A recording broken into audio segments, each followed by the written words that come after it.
I'm getting tired. Right.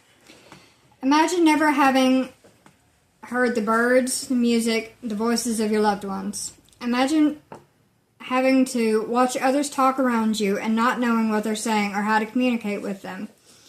Imagine being hearing one day and something, a disease or an accident, taking away your ability to hear, or even having an intellectual disability and not having many, if any, ways to communicate. How unnerving and lonely would that be? This is the reality of many people every day. People born deaf or having become so due to a sickness, accident, or age. People born without the verbal communication skills that we often take for granted. These people are the reason that American Sign Language should be easily accessible to the public and taught alongside other foreign languages. Not only so they can communicate with everyone else, but also so they can be communicated with. One local organization here in Chattanooga that helps those that need this kind of help is Partnership for Families, Children, and Adult Services for the Deaf, Deafblind, and Hard of Hearing. I was first introduced to ASL as a kid when my cousin moved into my home after having been in foster care. In foster care, she had a deaf foster sister and learned ASL from her. I fell in love with the language as it was very beautiful. While living with us, she interpreted for a woman at our church, and I was there every time, practicing with her and watching them during the services. In high school, I met my first deaf friend when he transferred to the school. We hung out often, and he, with the help of his interpreter, taught me a lot then. We lost touch after graduating, but I have never lost my love of ASL, and I even majored in it at one point. His interpreter was actually my professor. The reality is that anyone at any time can become deaf. It happened to me briefly as a kid due to sickness. I regained my hearing, but many don't. The elderly often struggle with hearing loss, and those born with intellectual disabilities that can affect how they communicate, and many of them are able to communicate using ASL. First, I'll go into the history of American Sign Language, and then I'll tell you more about this particular organization. Lastly, I'll tell you how you can become involved, not only in the organization, but also in the world of ASL in general. Throughout history, those who have suffered from hearing loss for whatever reason have had a hard time getting the help they need or being able to live a relatively normal life, being able to work, go to school, etc. According to Britannica's online article on American Sign Language, last updated November 6th of this year, the formal education of the deaf started in 1817 with the establishment of what is now the American School for the Deaf in Hartford, Connecticut. Before then, the deaf often made do and created their own communities. The earliest example of this was the monastery of the Spanish Benedictine monk Pedro Ponce de Leon. He taught the deaf brothers Don Francisco and Don Pedro, as well as about 10 to 12 other students. Ponce's work would be replicated in other small-scale schools throughout Europe, but state sponsorship of deaf education would only begin in the 18th century. To this day, the deaf have their own community but struggle with communication and connection with the general population. Deaf people have a unique identity, of which ASL is the central component, and that deaf people have a history and a social organization. From this viewpoint, deafness is a cultural difference rather than a biological phenomenon. Of course, those in the community still have to communicate with those outside of the deaf community. Some born deaf aren't part of the community, such as those that become deaf or hard of hearing later on in life. Then there are those, as I've mentioned before, with disabilities that impact their verbal communication. These people in particular need extra support and help like organizations like Partnership for Families and Adults and Children provide.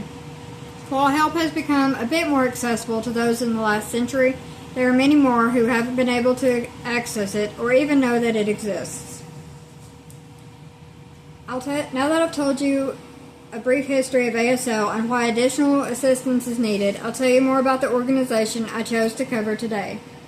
The Partnership for Families, Children, and Adults, created in 1974, is one of many organizations that were created to provide assistance to those who are deaf or hard of hearing.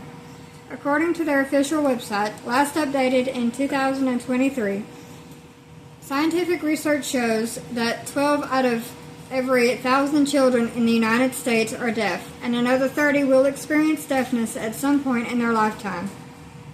Many institutions and people focus on the physical condition of hearing loss, but fail to provide adequate access and accommodations, which has had harrowing impacts on the deaf community. They are often excluded from opportunities that a hearing person would consider basic. To combat these strategies, the organization assists in many ways. They help them find meaningful work at a full or part-time job, which instills a greater sense of pride, fulfillment, and joy, as well as financial stability. They provide them access to home office devices with hearing-assistive technology such as computers, printers, and more. They provide and support guidance for deaf and hard-of-hearing individuals in advocating for their communication rights, employment rights, and rights to be treated equally in all walks of life. For those that need it, their trained client service coordinators can assist with daily living activities such as personal errands, doctor visits, legal appointments, church events, and more. They provide a community space for their deaf friends to use, including a computer room, exercise room, game room, and a multimedia room. And access to their space and resources is completely free of charge. Now that you know the need and what the organization does to meet that need, I'll tell you how you become involved in the organization as well as the deaf community in general. There are a few different ways you can make a difference with the organization in the deaf community or with those that you encounter that would benefit from your knowledge. Get involved with organizations such as the Partnership for Children, Families, and Adult Services. Learning ASL, even the most basic signs, is the most upfront way to support those affected, because then communication is possible. What better way to provide a sense of community? This organization provides ASL classes both in person and online. It's not nearly as hard as it may seem, and it can be very fun to learn. Learning through music is a wonderful way to learn and has so far been my favorite. You can donate to them as well to help them provide all of the resources that they give. It doesn't take much because even a little bit helps. According to the National Society of the Deaf, updated last year, one of the ways to best support the deaf community is to join and become active in parent and professional organizations, local, state, and national groups that hold meetings and events, publish materials, and sponsor other activities. Many organizations depend on knowledgeable volunteers to help them conduct those activities. The National Deaf Center's website, last updated this year, has on-demand webinars, which are pre-recorded presentations that cover topics such as deaf awareness, system knowledge, and accessibility practices. Each webinar offers valuable guidance, evidence-based practices, and resources to help implement the knowledge gained. The more knowledge, the better. Today we looked at the need for more inclusion and assistance in the community by those in the deaf community, the known history of the deaf community and education, a local organization that was created to provide a variety of assistance to those who need it, and they do a wonderful job of doing so, and a variety of ways that you can get involved to help create community and provide communication with those who can't benefit from verbal language. By learning some sign language, donating to organizations that help, and educating ourselves further, we can each be one more connection they have in the world and allow their world to be ever more accessible. Thank you for your time and attention today.